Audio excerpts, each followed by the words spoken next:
Welcome to this year's athletic department meeting for the 24-25 school year. My name is Joe Schneider. I'm the Associate Principal Activities Director here at Monona Grove High School, entering my fourth year at Monona Grove High School, and been very fortunate to be with this community, as it's a very supportive community. It's been awesome, and really excited to enter into this fourth year with our programs and want to get us started on a consistent foot here as we move forward into this school year and into our sports seasons. A little bit about me and why I do what I do, why I'm entering my fourth year as an APAD here, is I serve to bring people together to inspire discipline and integrity for the improvement of society as a whole.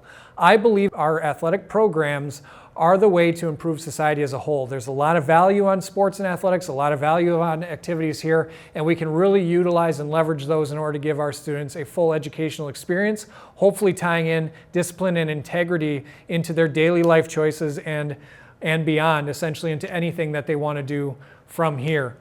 A little bit of an overview as far as what to expect throughout this particular meeting. We'll talk about values and cultures. We'll hit on some WIAA rules. We'll talk about getting connected with our programs. We'll take a section to see our athletic trainer to talk about the athletic training aspect of our programs.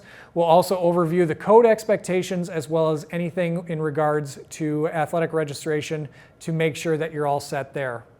Hopefully throughout this athletic department meeting, you'll see that we're being concise, relevant, and efficient throughout the entire thing, it also allows you to provide a connection for all programs so that all of them have this consistency in messaging, which is why we're doing this unified messaging this way.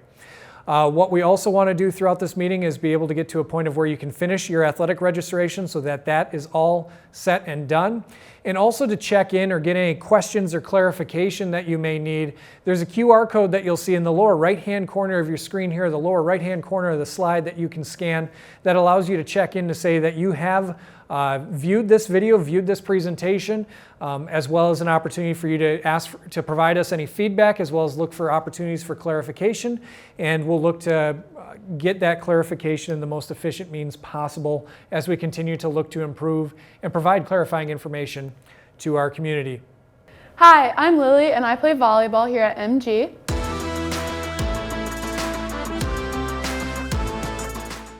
I'm here to share student expectations for our programs that were developed by student athlete leaders in the last few years. The purpose of our athletic programs is to create a sense of community, foster unity, and bring people together. We believe that sports are more than just games. They're a platform for building lasting connections and promoting a supportive environment. As student athletes, we have the following three core values. Accountability. We hold ourselves and each other responsible for our actions and our commitments. Teamwork. We work together, supporting and uplifting one another to achieve common goals. Respect. We treat everyone with dignity and honor, both on and off the field. We strive to instill the following traits among our peers. Pride. We take pride in our efforts, our school, and our community. Competitive. We embrace healthy competition, always aiming to do our best. Respectful. We show respect to our peers, coaches, opponents, and everyone we encounter. At Monona Grove, we have program talents which tie into our three student-athlete core values, traits, and purpose, which focus on developing key attributes in our students. Commitment. Dedication to our goals and responsibilities. Spirit. Enthusiasm and passion for what we do. Community, a strong sense of belonging and contributing to something greater. Leadership, guiding and inspiring others to achieve their best. Within our athletic programs, we look for the following qualities to build upon. Leadership and mentorship. We provide opportunities for our students to lead and mentor others, building essential skills for their future. Culture. We create a positive and inclusive culture where everyone feels valued and motivated. Relationships, building strong, supportive relationships with peers, coaches, and the community. Training and development, we focus on the holistic development of our student athletes, providing them with the tools and training they need to excel. Our goal is to win, but our purpose is to create better people through our programs. We believe that the experiences and lessons learned here will help our students grow into well-rounded individuals who are prepared for success in all aspects of life. We're going to take a moment now to talk about amateur status as well as NIL rules, which are coming up a lot more frequently, especially this past year, and is coming up more frequently in the state of Wisconsin. If you search articles in the state of Wisconsin for NIL and amateur status, you'll see that this is a huge talking point amongst our state right now. But here is where we currently stand as far as our rules. A student athlete must maintain amateur status for eligibility with our programs. And in general, in order to lose amateur status, those violations are going to include you're receiving money for athletics, you are signing contracts in some way, shape, or form for that athletic achievement or athletics related, you're benefiting from endorsements, or you're appearing in advertisement or promotional materials as an athlete. So for the most part, really anytime you're being signed a contract to promote yourself or to promote something else, that's going to end up being an amateur status violation. My general rule there is if you're looking at participating in anything like this, reach out to our athletic office so we can kind of help you out with that. But also really right now for the state of Wisconsin, there's not a lot of opportunity or wiggle room as far as someone receiving any money or benefit from their NIL. We're just not currently at that state not currently in that world for the WIAA. It is something that's continuing to be talked about, and you can't you can't appear in advertisements or promoting programs, especially those athletic related programs. You also cannot receive free or reduced rates for equipment, camps, or clinics. And if there is a free or reduced rate, it's got to be available to all participants. It's got to be equal amongst everyone. But those things essentially student athletes and families need to pay their own way in order to accomplish a lot of programs, and that includes in school and out of school. If you have any questions, by all means reach out, and usually reach out when these situations tend to arise. We can help navigate them a little bit more clearly. And another thing just to keep in mind is that if you play or compete under a false name, that's going to automatically make a student athlete ineligible as well. Ultimately, your eligibility, your name, image, likeness, and your amateur status, that's yours to manage as an athlete and yours to manage as a family, and that's something that you just got to make sure you're being aware of. This is getting a little bit murkier now all across the United States. More states are opening up NIL and amateur status opportunities for their high school student athletes. So just because something might look okay in another state doesn't mean it's okay in our state right now. We're still pretty restrictive when it comes to those statuses or when it comes to those types of violations. Like I said, reach out to our athletic office. We can help you navigate that if it comes up. Something else with amateur status and NIL rules is those penalties can be reduced as long as we have proper documentation and we have a resolution to the situation or restitution of some kind. So we can kind of work our way back on that and be able to reduce any potential penalties.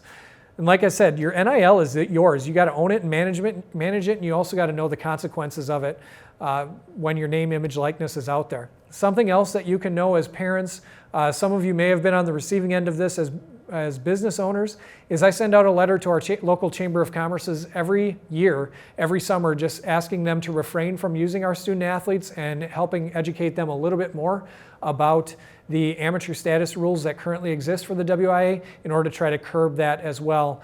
For the most part, nobody wants to commit these violations, so they do end up happening just simply not knowing any better of the rule. So we want to work to avoid them, and that's really what we want to emphasize is prevention on those. Hi, I'm Eliza Martin, and I'm involved in girls tennis. I'd like to take a moment to share some important resources and ways you can stay updated with Monona Grove Athletics. MononaGroveAthletics.com is our main website where you can find weekly posts, schedules, and individual team sites as our coaches update them. The site is primarily informational and is a great resource to keep you in the loop. BadgerConference.org. For official scheduling, visit badgerconference.org. You can get real-time alerts and updates on all our athletic events. It's the go-to place for accurate scheduling information. Social media. Follow us on social media for the latest updates and highlights. Instagram at Monona Grove Athletics, X, or formerly Twitter, is at mghssports, and Facebook is Monona Grove Athletics. MG Activities Athletics Minute. Tune in to our MG Activities/Athletics Minute podcast for weekly interviews. We feature members of our activities and athletics community, offering insights and stories that you won't want to miss. Thank you for staying connected and supporting Monona Grove Athletics.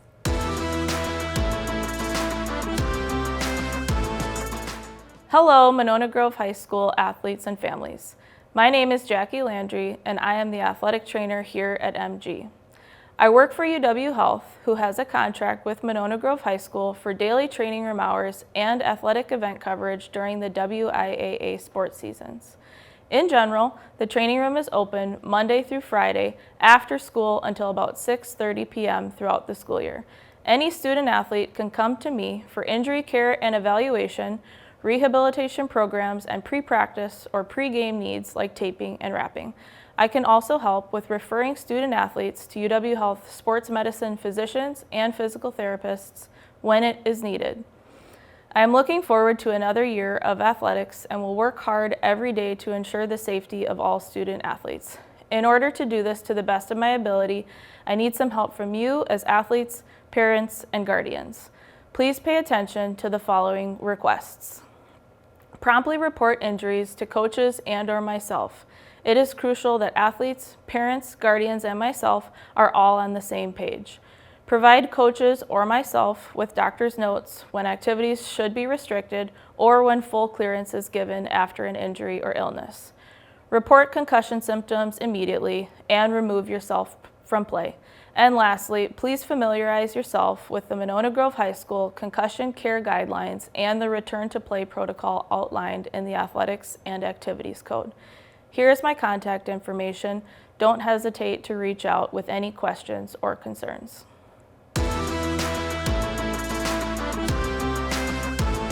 Hi, I'm Lucy. I'm a captain for the girls swim team. I wanted to go over some important guidelines for our student athletes regarding their participation in non-school and school competitions. Loyalty to the school team. During the sports season, athletes must prioritize their loyalty to their school team. This means your commitment to your school team comes first. Non-school competitions. Athletes are allowed to participate in up to 2 non-school competitions per season in the same sport in which they are participating for the school. However, these must be approved by the school beforehand. Remember, participation in non-school competitions is prohibited during the WIAA tournament series. Exceeding the limit. If an athlete participates in more than 2 non-school competitions without prior approval, they will become ineligible for the remainder of the season. We want to ensure everyone understands these rules to maintain fairness and integrity within our teams. Thank you for your attention and cooperation.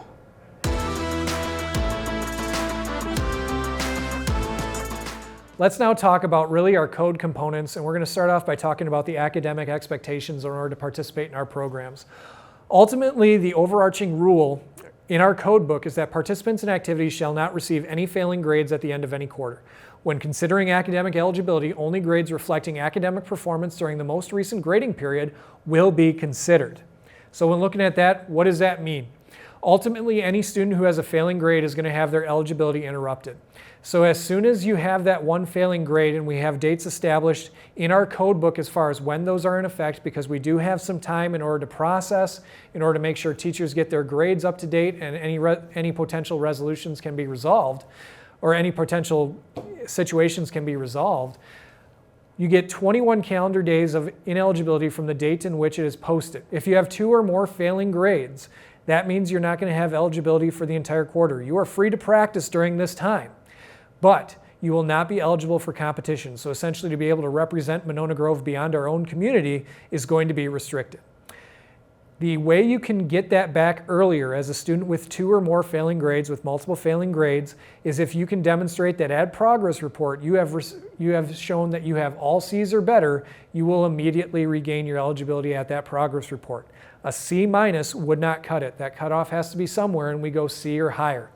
To see those specific dates of how long they are going to be, they're outlined in Appendix C of our activities and athletics code, so that you can see that depending on your sport or activity exactly what you are involved in. Keep in mind, when it comes to eligibility, grades are a snapshot. Once it's posted, that's the record. It is not all of a sudden that immediate moment of it's posted, oh, now I need to fix it, or now I'm going to turn in a bunch of work. This is something that as student athletes you need to be ahead of. You have to make sure that you are taking care of what you need to take care of ahead of time, and deadlines do matter. You know that deadline is coming up. Teachers are communicative, and there are things posted everywhere. It's outlined in our code. This needs to be done by a certain time, and you also need to be realistic with what your expectations are of when your teachers are getting it done. Our teachers are great and will work with you with those situations leading up, but ultimately deadlines are real. So make sure you're communicative and you're on top of it. Keep in mind there's grading time built into everything within those deadlines. And also as a student athlete and as families, just so that you're aware of the systems of support that exist within our grading practices, we have equal interval grading for attemptive summative. So essentially that means is that those grades are on a scale of 50 to 100. So as long as an honest effort is turned in for work, or there is evidence there of some sort of knowledge on that particular assignment, the grade is no lower than a 50. So we have that equal interval grading on items that are turned in. We allow retakes and revisions. We have those policies outlined in our student handbook. We have late work acceptance policies that are there as well. We have classroom teachers, core area resource centers. We have academic resource centers. We have overtime, and we also have a testing center for students to make things up. The message that I am communicating is there are a lot of systems of support that exist for our student athletes and for students in general in order to obtain the grade that they desire. A lot of things are there in order to get help and support. Take advantage of those. Those are the things we need to be taking advantage of in order to make sure that our grades are where they need to be. You are a student athlete. The student has to come first. And just as it states here, education-based athletics, that's our purpose. The education must come first. You got to pass all of your classes, and eligibility will not be interrupted by grades. One of the bigger areas of our activities and athletics code is attendance. We expect students to go to school. Okay? When in doubt, go to school. And in order to participate in our after-school extracurricular activities or our after-school activities, you've got to be in school the whole day.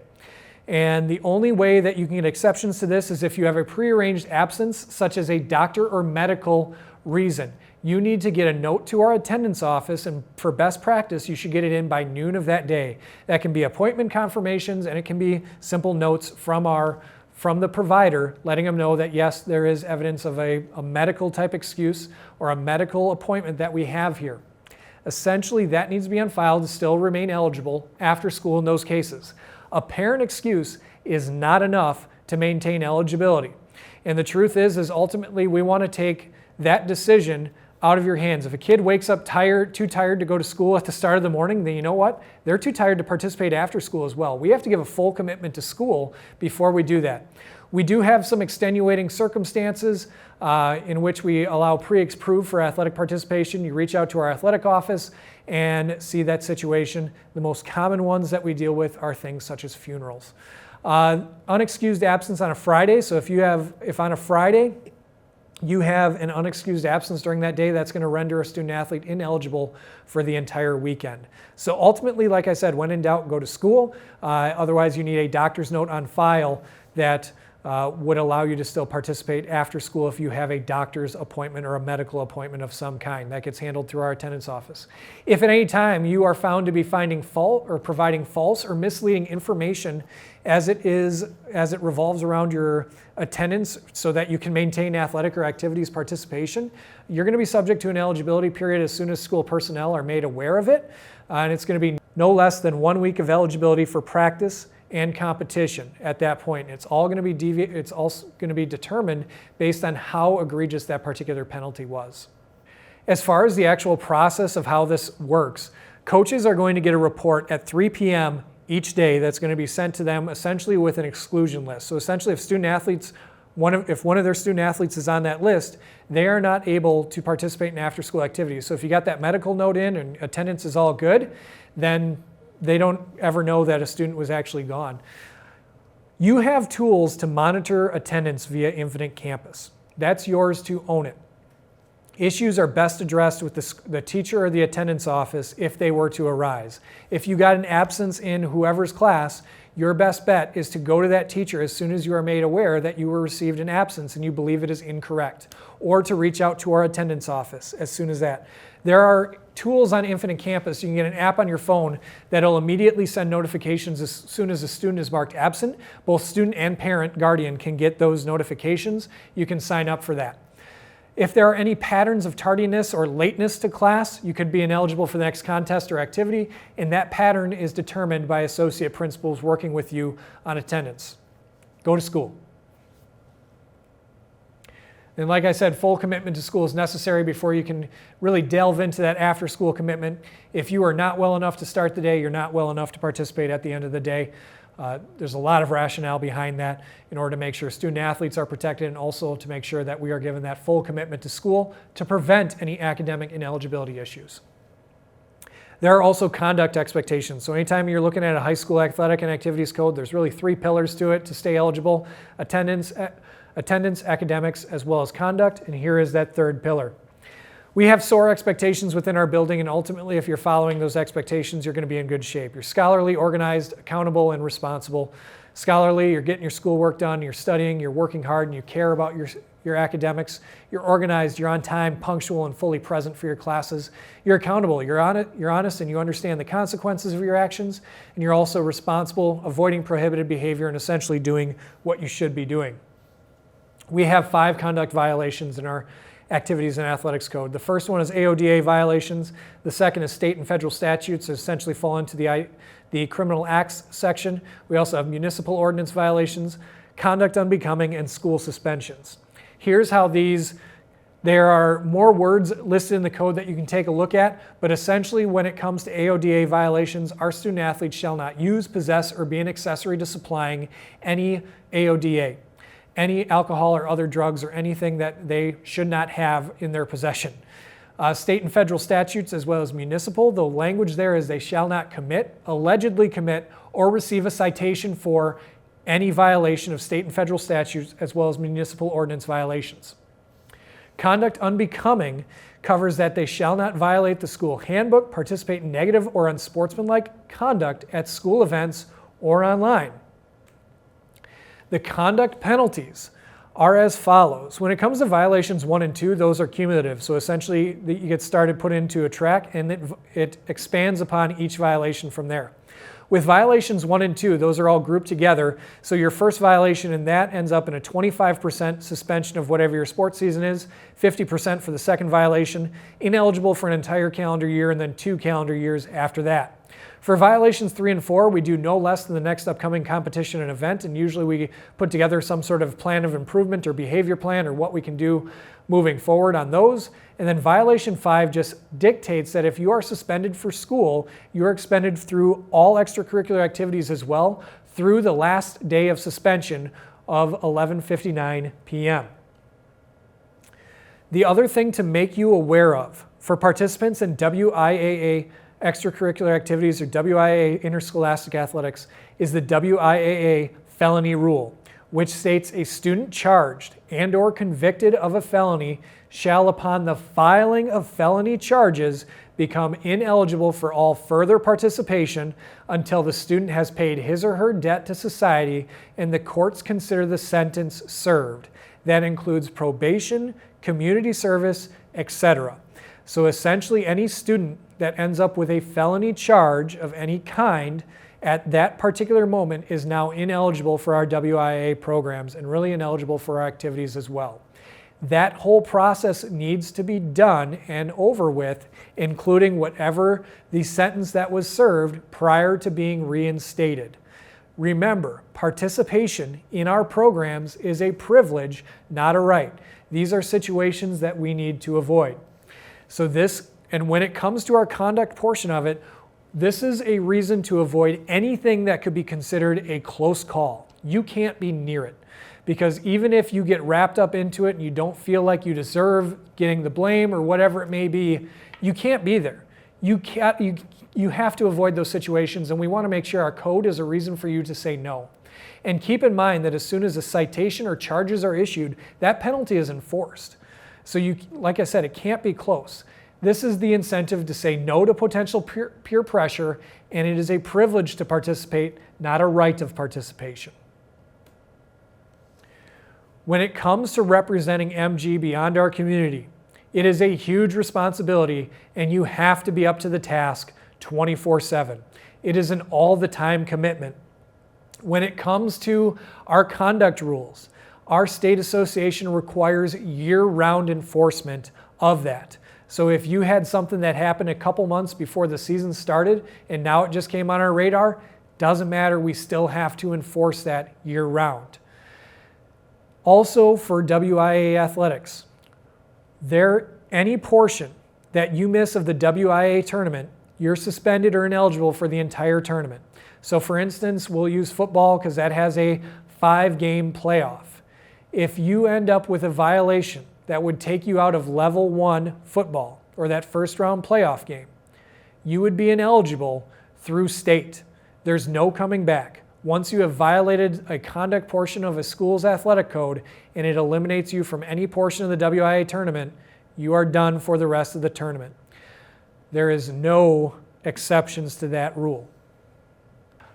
When you end up in these situations, we also, when or if, and hopefully you don't end up in these situations, but ultimately if it does happen, we do have a self-referral reduction.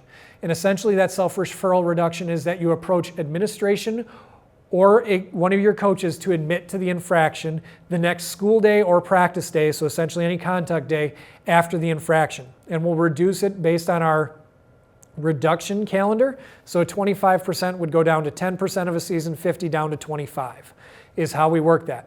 We also offer students the ability to go through the student assistance program, which essentially helps students try to avoid these behaviors in the future. And this allows some cumulative status reduction, and you could also get some award recognition eligibility back that you would not otherwise have if you are serving a violation, depending on how all that works. You can reference the code for any more details, and those situations can be specified based on how they come up as well.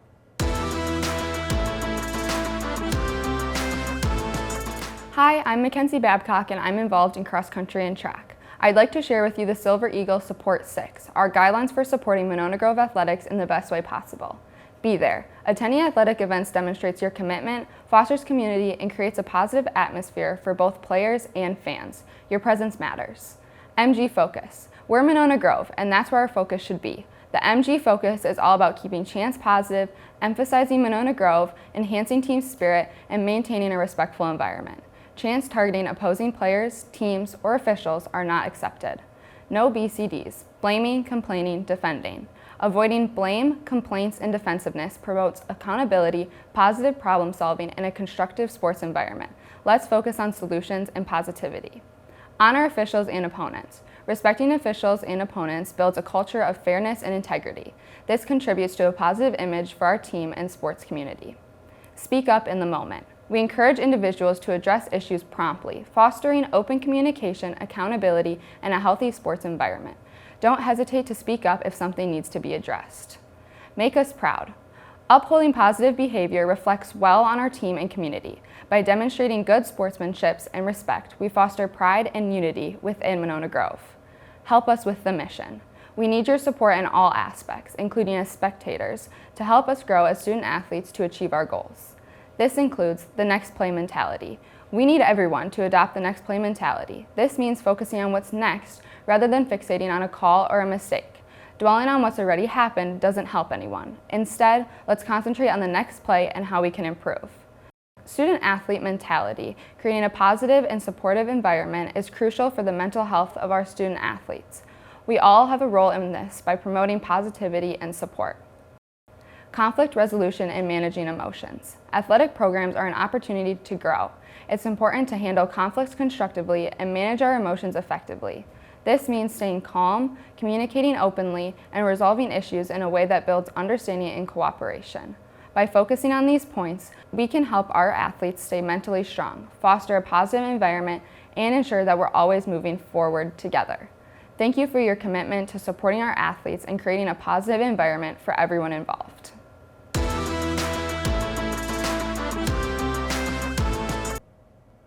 There is also a consequence progression that happens if someone were to be removed or ejected from an interscholastic athletic competition for flagrant harassment or unsportsmanlike conduct. They would be suspended from attendance for no less than a competitive event, but not less than one complete game or meet. And that is in WIAA game management bylaws. And within the first instance, there is a notation that a spectator is to miss the next contest per WIAA game management bylaw language. If it's a second instance, then it's going to be no less than a 14-day ban of all home and away contests as a spectator. And they also must complete the NFHS sportsmanship course prior to being allowed back at those events. A third instance would result in a ban for the remainder of the season that the occurrence did happen, plus the upcoming season. And then, if applicable, it would also include a 25% code of conduct violation for violation 4 of conduct unbecoming. For a fourth instance, that's going to be a lifetime ban from all MGHS events. With that first violation, that is a state association requirement. And ultimately, we're at that point with the current culture of high school sports and youth sports in general, it just can't be close. So it's not necessarily about whether or not someone thinks an ejection was warranted or whatever their thoughts may be around it. Once the ejection occurs, we're in process there. And there is a lot of latitude for game workers as well as officials to make that call as far as whether an ejection is warranted. And according to WIAA game management bylaws, there is no appeal process or really anything else at that point. Once the ejection happens, it has happened. Let's take a moment to talk about our registration requirements here at the high school. So looking at registration, one of the things that needs to happen, and is probably the most labor-intensive thing because it requires scheduling, paperwork, and so forth, is a physical must be on file prior to any participation being allowed whatsoever. And physicals are valid for 2 school years. For this current school year, it must be on or after April 1st of 2023. So when it comes to physicals, there is essentially, when we're looking at physicals, they are either good for the school year or they are not good for the school year. Physicals don't expire mid-school year, and that's an important thing to recognize, that you don't necessarily have 2 years from the date in which the physical was conducted. You have 2 school years based on where it falls on the calendar. So on or after April 1st, 2023 is when the physical paperwork, or when the date of examination for that corresponding physical paperwork needs to be on file for it to be valid for this current school year. There also is a code agreement, concussion agreement, acknowledgement of risk, a WIAA eligibility form, a registration form, as well as a player and parent guardian contract, which does kind of revolve around those spectator guidelines that we have and the positive environment that we want to keep at our high school sporting events. And there's also a student code quiz. You'll notice that on registration that there is a Google form code quiz. It's 10 questions. It is for our student athletes to take. In order to complete it, and they just need to complete that once per school year. Basically, it just is another route to help educate them on what our code guidelines are for participation.